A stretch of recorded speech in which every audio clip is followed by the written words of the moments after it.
Bismillahirrahmanirrahim, kembali di channel Robby Delpis ya. Kali ini saya ingin memberikan analisa terkait hasil pertandingan tadi malam antara Timnas Indonesia melawan Bahrain ya, untuk kemenangan Timnas Indonesia dengan skor 1-0.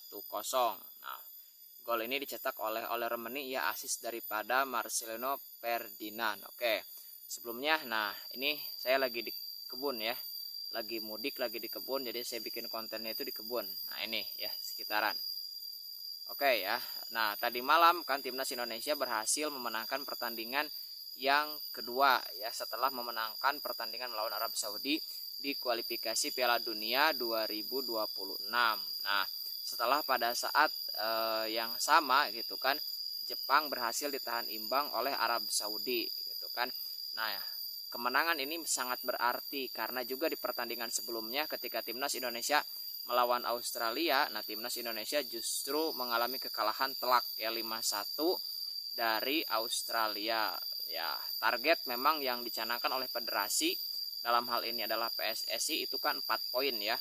1 poin dari Australia, kemudian 3 poin dari Bahrain. Sayang untuk pertandingan melawan Australia kan kita justru kehilangan poin dan selisih gol yang cukup banyak.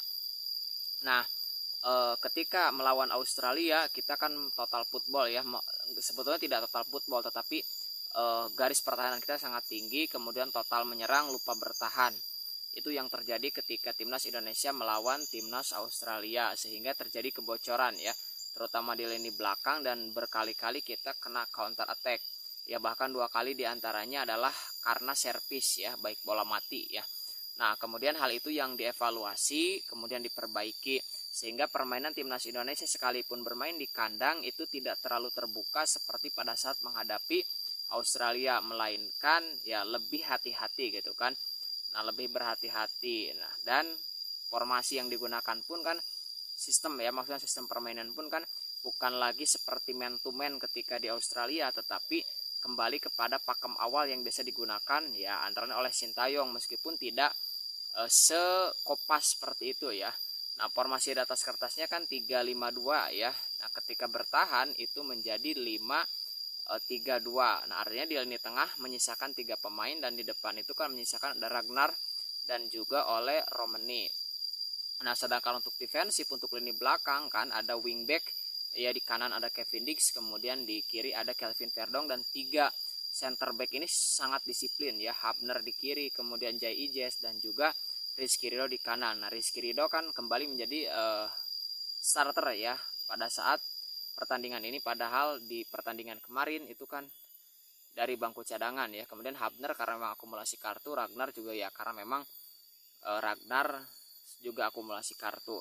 Nah, secara umum kalau kita lihat dari starting line up kan tidak ada yang aneh ya. Nah, biasanya kan Timnas Indonesia itu kalau starting line up-nya aneh, biasanya hasilnya juga aneh. Ketika era Coach Sintayong, pertandingan melawan Cina kan agak aneh ya. Bagaimana kapten diserahkan ke Asnawi, kemudian sisi kiri itu kan Sen Patinama, padahal Sen Patinama sudah cukup lama tidak bermain sebagai starter ya. Nah, sehingga hasilnya kan 2-1 ya, kita kalah 1 melawan Cina pada saat itu, padahal penguasaan bola ada di kita ya. Melawan Australia kemarin juga sama, penguasaan bola itu ada di kita ya. Timnas Indonesia menguasai hampir 61%. Nah, tetapi efektivitasnya tidak ada ya. Kita total 11 tembakan, nah 7 atau 4 diantaranya mengarah ke gawang, tapi hanya 1 yang masuk menjadi gol ya, berbanding terbaik dengan Australia. Nah, jadi biasanya indikasinya kalau Timnas Indonesia starting line up-nya agak aneh, tanda petik ya, agak di luar prediksi, kemudian menguasai bola, nah biasanya hasilnya tidak maksimal ya. Tidak dikatakan bahwa kalah atau imbang, tetapi hasilnya selalu tidak maksimal. Dengan Cina kita tidak maksimal, dengan Australia juga tidak maksimal. Nah, nampaknya memang lebih cocok Timnas Indonesia itu menggunakan defense counter seperti apapun lawan yang dihadapinya. Nah, tadi malam luar biasa kan, 3 pemain begitu disiplin ya. Jarak antar pemain dari lini depan, lini belakang ya, ke lini tengah cukup rapat. Nah, walaupun dari lini tengah ke lini depan itu agak jauh ya, sehingga dari sana ya long ball kadang-kadang ya, long ball passing, kemudian coba ke kiri ke kanan disilang, itu kan untuk merenggangkan permainan daripada Bahrain ya. Nah, secara umum, permainan timnas Indonesia sangat bagus gitu ya. Para pemain sangat disiplin, kemudian banyak intercept yang luar biasa, baik dari Hubner, J.I. juga dari Rizky Ridho ya, walaupun di menit ke 60-70 mulai terlihat tuh. Makanya kan Tom Hai ditarik keluar digantikan oleh Ivan Jenner. Kemudian Ragnar juga ditarik ya. Nah, super sub yang muncul juga seperti Ricky Kambuaya itu tampil sangat bagus. Hampir itu memberikan peluang emas bagus gitu kan. Sayang memang tidak bisa dimaksimalkan. Ada 2 peluang emas yang paling bagus tuh. Satu adalah peluang ketika Marcelino Ferdinand, yang kedua adalah ketika Eliano Renders. Sayang sekali memang ya finishing kita tidak klinis ya untuk 2 peluang itu. Andai efektivitas atau klinisnya bisa lebih bagus, nah maka kemungkinan skornya ya bisa 3-0 gitu ya. Karena luar biasa itu di depan gawang, tapi ya seperti itu. Sayang Marcelino tidak proper, Eliano juga tidak proper, tapi Ricky Kambuaya masuk luar biasa menjadi super sub. Kemudian di lini belakang Rizky Ridho ya, dari lokal khususnya dari domestik itu juga bagus itu. Nah, secara umum permainan timnas Indonesia membaik ya, ada evaluasi, tidak total menyerang tapi kemudian lebih terorganisir, walaupun dari segi penyerangan attackingnya itu ya belum betul-betul wow gitu ya.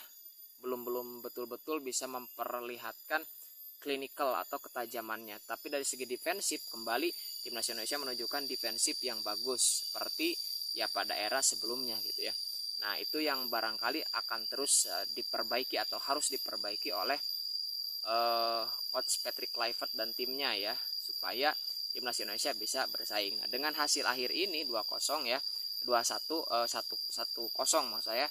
Nah, maka timnas Indonesia menjaga asa untuk lolos ke Piala Dunia meskipun ke round 4 kemungkinan, karena kan Australia sekarang 13 poin, Arab Saudi juga 10 poin. Artinya memang untuk mengincar posisi kedua itu berat ya, cukup berat. Ya, susah gitu kan, sehingga tapi kalau dengan permainan seperti ini minimal kita bisa ambil poin, bisa menang melawan Cina, kemudian ya imbang ataupun tidak kalah telak, ya lumayan kemungkinan besar bisa masuk ke round 4 ya, apakah posisi 3 ataupun posisi 4. Karena kalau kita lihat ya permainan Arab Saudi juga membaik ya. Bahrain juga sebetulnya cukup oke, tetapi ya tinggal Cina yang harus memang dikalahkan, sebab kalau Cina tidak bisa dikalahkan, nah ini kan bermasalah. Karena kan Arab Saudi bisa dikalahkan secara head to head, kita unggul dari Arab Saudi. Dengan Bahrain secara head to head kita juga unggul dari Bahrain. Artinya tinggal satu lagi, Cina harus bisa ya dikalahkan gitu, sehingga kita bisa unggul dari head to head juga gitu, minimal 2-0 atau 3-1. Karena kan di pertandingan pertama kita kalah. Nah, ya pertandingan tadi malam itu kuncinya itu kembali pada pakem bagaimana menjaga kerapatan ya. Nah, di tengah cukup kuat karena di sana ada 3 pemain, ada Joy Pelupesi. Nah, ini debutnya yang luar biasa juga, sangat kuat dalam memutus serangan-serangan lawan. Kemudian Tom Hai seperti biasa pengatur ritme permainan, dan ya ada Marcelino Ferdinand di depan yang lebih memberikan supply ya kepada 2 penyerang yang ada. Nah, sedangkan di lini belakang, nah kita juga tahu ya, 3 center back ditambah 2 wing back itu disiplin sekali, sehingga ya terjadilah keseimbangan permainan seperti itu. Sehingga hasilnya ya bisa menang ya, walaupun tadi ada 2-3 peluang terbaik gitu ya. Andai bisa yang 2, terutama 2 peluang itu bisa dimaksimalkan, maka ya skornya bisa 3-0 menurut saya. Seperti itu ya, tapi overall secara umum ya permainan timnas Indonesia membaik, dan ini kembali memberikan optimisme kepada kita bahwa ya peluang untuk lolos ke Piala Dunia itu masih ada ya, walaupun kita nampaknya harus mengubur cita-cita lolos langsung, tetapi ke round 3 atau ke round 4 ya, nanti harus berhadapan lagi dengan tim-tim lain. Oke, itu review dari saya, semoga bermanfaat.